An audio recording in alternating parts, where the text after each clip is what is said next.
प्रयागराज महाकुंभ 2025 अपनी आध्यात्मिक भव्यता और सांस्कृतिक विरासत के लिए विश्व प्रसिद्ध है। करोड़ों श्रद्धालु पवित्र संगम में डुबकी लगाकर पुण्य लाभ अर्जित कर रहे हैं। वहीं संत महात्माओं के प्रवचनों से पूरे क्षेत्र में आध्यात्मिक ऊर्जा का संचार हो रहा है। इसी क्रम में रामतीर्थ भक्त मार्ग शिविर में श्रद्धालुओं की भारी भीड़ देखने को मिल रही है, जहाँ स्वामी रामतीर्थ दास भक्तों को आशीर्वाद दे रहे हैं। स्वामी रामतीर्थ दास ने मीडिया से बात करते हुए महाकुंभ की महिमा का बखान किया और इसे भारतीय संस्कृति एवं सनातन परंपरा का गौरव बताया। नमस्कार, मैं बीपी यादव। इस समय मेरी मौजूदगी प्रयागराज महाकुंभ में है।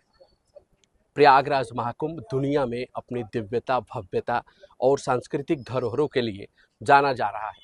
लगातार देश दुनिया से भक्त यहाँ पर आ रहे हैं, संगम में पवित्र डुबकी लगा रहे हैं और अपने जीवन को धन्य कर रहे हैं। इसके साथ ही यहाँ पर तमाम साधु संतों से भी आशीर्वाद प्राप्त कर रहे हैं, अखाड़ों में जा रहे हैं, दर्शन कर रहे हैं और उनसे ज्ञान ले रहे हैं।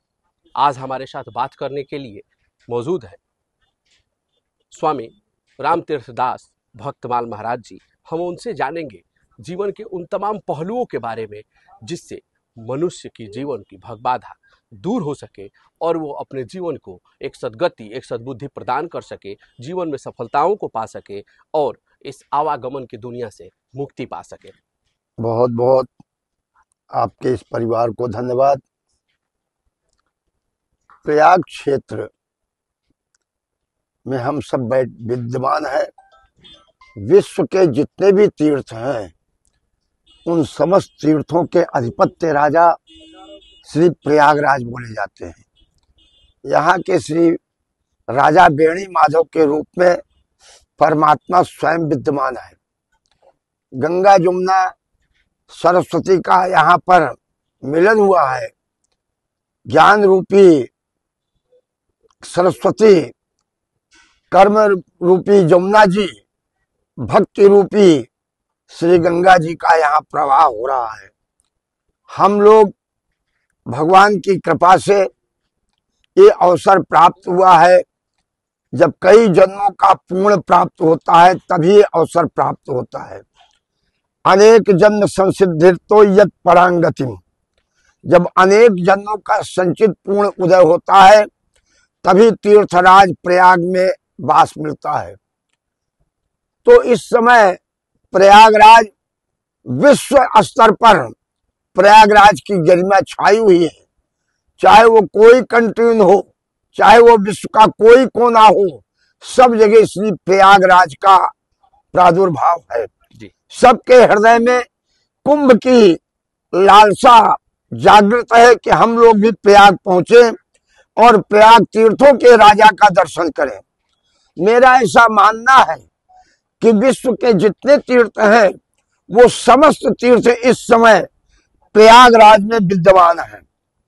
बाबा तुलसीदास जी महाराज ने आज के 700 वर्ष पूर्व लिखा था, माघ मकर रविगत जब होई, तीर्थ पति आव सब कोई, देव धनुज नर किन्नर श्रेणी, सादर मज्जय सकल त्रिवेणी, पूजय माधव पद जल जाता, परस अक्षयवट हर्षित। जी, हम आपसे जानना चाहेंगे कि अभी आप कुंभ की महिमा के बारे में बता रहे थे। सनातन धर्म की वो कौन सी ऐसी बातें हैं जो पूरे विश्व को प्रभावित कर सकती है और आपके अनुसार लोगों को उसे अपनाना चाहिए? सनातन धर्म एक सर्वोपरि धर्म है और तो कोई दूसरा धर्म है ही नहीं।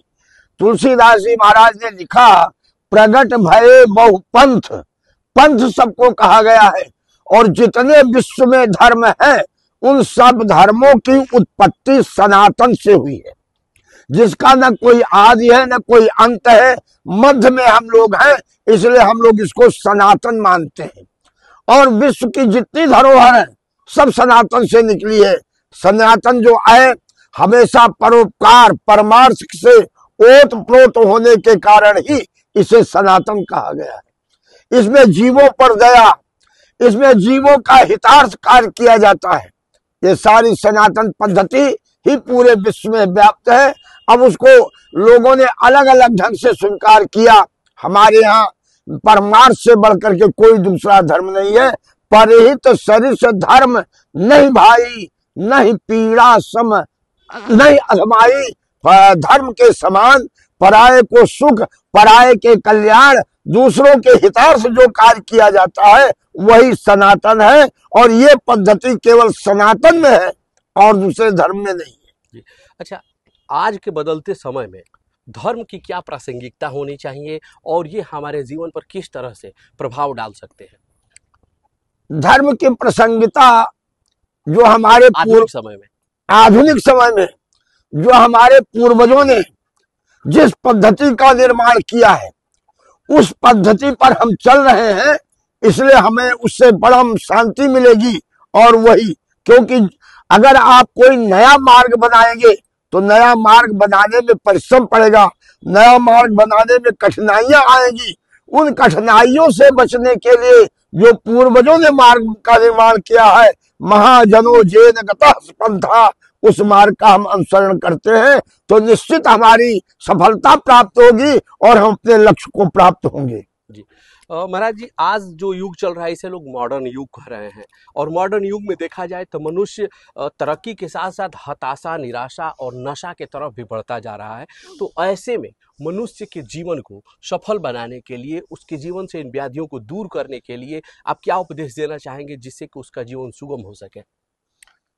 आज के समय में जो हम अध्यात्म तत्व को छोड़ करके भौतिकतावाद की ओर बढ़ गए हैं, इसे आप लोग भले विकास मानते हो लेकिन मैं इसे विकास नहीं मानता हूं। इसे हम नैतिक चरित्र पतन मानता हूं।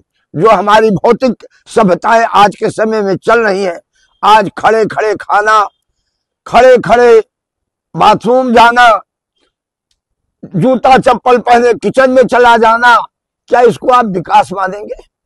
जब तक आपके अंतःकरण में पवित्रता नहीं होगी तब तक परमात्मा का निवास नहीं होगा, और जब तक परमात्मा का निवास नहीं होगा तब तक आपको अध्यात्म सुख प्राप्त नहीं होगी। धन आप भले कमा ले, ईश्वर भले दिखा ले, लेकिन क्या आज आपको शांति है? पहले हमारे 10 रुपए में हम भरपूर परिवार चला लेते थे, आज हम 10,000 में भी परिवार नहीं चला पा रहे हैं। इसका प्रमुख कारण है कि हम अध्यात्म चेतना को छोड़ करके भौतिक चेतना की ओर दौड़ रहे हैं, और भौतिक चेतना ये विकास नहीं बल्कि विनाश का कारण बन रहा है। जी। अच्छा महाराज जी, इस समय देखा जाए तो धर्म, आधुनिकता और मॉडर्न जीवन शैली, इन तीनों के बीच जो इस समय व्यक्ति हैं, मनुष्य हैं, उनको सामंजस्य बना के चलना है। तीनों अपने जीवन में लेके चलना है तो उसको कैसे बनाया जाए और फिर अपने जीवन में तीनों चीजों को एक साथ लेके चला जाए? जीवन में तीनों एक साथ लेके चलने का यह है कि प्रातः काल हमारे यहाँ ब्रह्म मुहूर्त में उठ करके जो हमारे पूर्वजों की पद्धति थी अध्यात्म, उसका चिंतन करें, और अध्यात्म चिंतन करने के बाद 6 बजे के बाद से फिर हम संसार की भौतिक चिंतना और उसको करते हुए भी अपने मन को अनुरक्त अध्यात्म चेतना में ही रखें। जी। अच्छा, आपसे हम ये सवाल पूछ रहे हैं कि आप भविष्य में ऐसे कौन से कदम उठाने वाले हैं जिससे कि सनातन संस्कृति, धर्म और देश के लिए वो फायदेमंद हो और आगे धर्म भी बढ़े, संस्कृति भी बढ़े और मनुष्यों को लाभ भी हो? अब उसी उद्देश्य को लेकर के मैं प्रयागराज की पावन धरा पर इतना बड़ा कैंप जन सहयोग के माध्यम से लगाया। यहाँ पर अन्न क्षेत्र चलता है, हजारों लोग बैठ के पाते हैं जिनसे मेरा कोई संबंध नहीं है, जिनको मैं बिल्कुल नहीं जानता, कभी देखा भी नहीं।